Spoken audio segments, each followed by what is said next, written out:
Good morning Bengaluru, good morning Karnataka and good morning India. और ये बात मैंने इसलिए कही because this is the road map of this interview with the home minister Shri Amit Shah. आपका बहुत बहुत स्वागत है सर। इस मंच पर जितने भी लोग आ रहे हैं, जिससे भी बात कर रहे हैं, कांग्रेस से बात करते हैं तो ऐसा लगता है कांग्रेस जीत रही है, बीजेपी से बात करते हैं तो लगता है बीजेपी जीत रही है। अभी आपसे बात कर रहे थे तो ऐसा लग रहा था कि एकदम आप तो जीत ही गए। तो आज मगर मैं बता दूं, हम जीतने जा रहे हैं और पूर्ण बहुमत के साथ सरकार बनाएंगे। तो अमित जी, हर चुनाव से पहले सब पार्टियां यही कहती हैं, दावे तो सभी करते हैं और आप भी हमेशा करते हैं, और दावे कभी सही निकलते हैं कभी गलत निकलते हैं। लेकिन आज हम ये चाहेंगे कि आप, पूरा देश इस समय सुन रहा है, बेंगलुरु और कर्नाटक भी सुन रहा है, और आप एक रणनीतिकार हैं। अब रणनीतिकार आप हैं, लेकिन रणनीति जितना भी आप, मैं ये रणनीति कांग्रेस के लिए नहीं पूछ रहा हूँ, ये वोटर्स के लिए पूछ रहा हूँ कि आपके दिमाग में क्या है और आपका रोड मैप क्या है इस कर्नाटक चुनाव के लिए। देखिए, जहां तक कर्नाटक का सवाल है, आपने वोटर के परिप्रेक्ष्य में पूछा है, इसलिए मैं सबसे पहले कर्नाटक के वोटर के लिए बात जरूर करना चाहता हूं।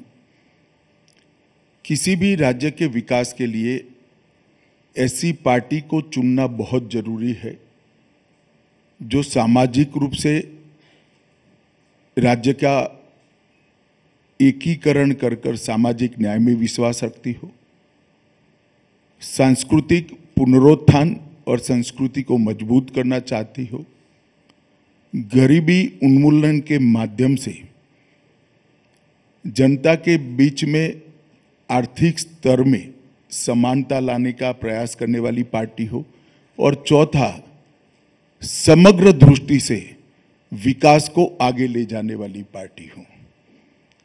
इंफ्रास्ट्रक्चर का विकास हो, इंडस्ट्रियल डेवलपमेंट हो, या टेक्नोलॉजी को अंतिम व्यक्ति तक पहुंचाना हो, ये विजन जिस पार्टी के पास हो। और मैं मानता हूं भारतीय जनता पार्टी ने ये चारों क्षेत्र के अंदर बहुत अच्छा किया है और कर्नाटक की जनता का भरोसा हमने प्राप्त किया है।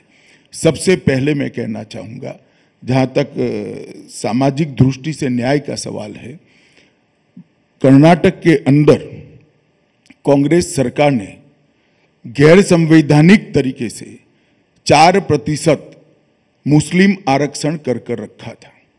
मैं गैर संवैधानिक तरीके से इसलिए कहना चाहता हूं कि हमारा संविधान धर्म के आधार पर आरक्षण को, रिजर्वेशन को सहमति नहीं देता है, परंतु कर्नाटक में कर रखा था। कर्नाटक सरकार ने ये 4% मुस्लिम आरक्षण को समाप्त कर SC, ST, वोकलिगा और लिंगायत चारों बड़े समुदाय को, मतलब OBC, ये सभी समुदाय के आरक्षण को बढ़ाने का काम किया है। तो जो स्पेशल राजनीतिक फायदा लेने के लिए स्पेशल फेवर थी, उसको हमने समाप्त किया है, संविधान को ऑर्डर में लाने का काम किया है, और जिनका अधिकार था उनको देने का भी काम किया है। दूसरी बात मैं जरूर कहना चाहूंगा कि इस देश के अंदर 75 साल तक कई सरकारें ऐसी चली जिसने 2 देश बना दिए थे। 80 करोड़ लोग एक और थे, 50 करोड़ लोग एक और थे।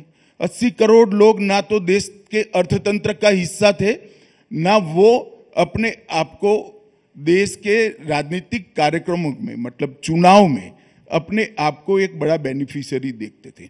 ना उनके पास पीने का पानी था, ना स्वास्थ्य की सुविधाएं थी, ना घर था। घर था तो घर में बिजली नहीं थी, बिजली थी तो टॉयलेट नहीं था, गैस का नामो निशान नहीं था, खाने को अनाज नहीं था। आज मैं आंकड़ों के साथ कर्नाटक की जनता को बताना चाहता हूं, नरेंद्र मोदी सरकार आने के बाद 9 साल के अंदर हमने हर किसान को, 54 लाख किसानों को हर साल, नरेंद्र मोदी सरकार और मुंबई सरकार मिलकर हर साल 10,000 रुपया देती है, और लगभग 10,000 करोड़ रुपया हमने किसान के बैंक अकाउंट में सीधा डालने का काम किया। इसके साथ साथ लगभग आयुष्मान भारत योजना से 1.38 करोड़ लोगों को हमने 5 लाख तक के सारे स्वास्थ्य के खर्चे की चिंता से मुक्त कर दिया है। आज वो व्यक्ति को 5 लाख तक का स्वास्थ्य का खर्चा नहीं करना है। इसके साथ साथ लगभग 9,700 करोड़ के खर्चा से 43 लाख 43 लाख घरों में पीने का पानी पहुंचा दिया है। हमने शौचालय 48 लाख घरों में आजादी के 70 साल के बाद टॉयलेट बनाने का काम किया है और लगभग 4 करोड़ लाभार्थी को प्रति व्यक्ति प्रति माह 5 किलो अनाज फ्री ऑफ कॉस्ट हम दे रहे हैं। 37 लाख गरीब महिलाओं को उज्ज्वला योजना का हमने कनेक्शन दिया है और 4,10,000 घर गरीबों को बनाकर दिए हैं। इससे ये पूरे कर्नाटक की लगभग 1 करोड़ की आबादी को ऐसा लगता है कि कोई सरकार हमारा सोच रही है।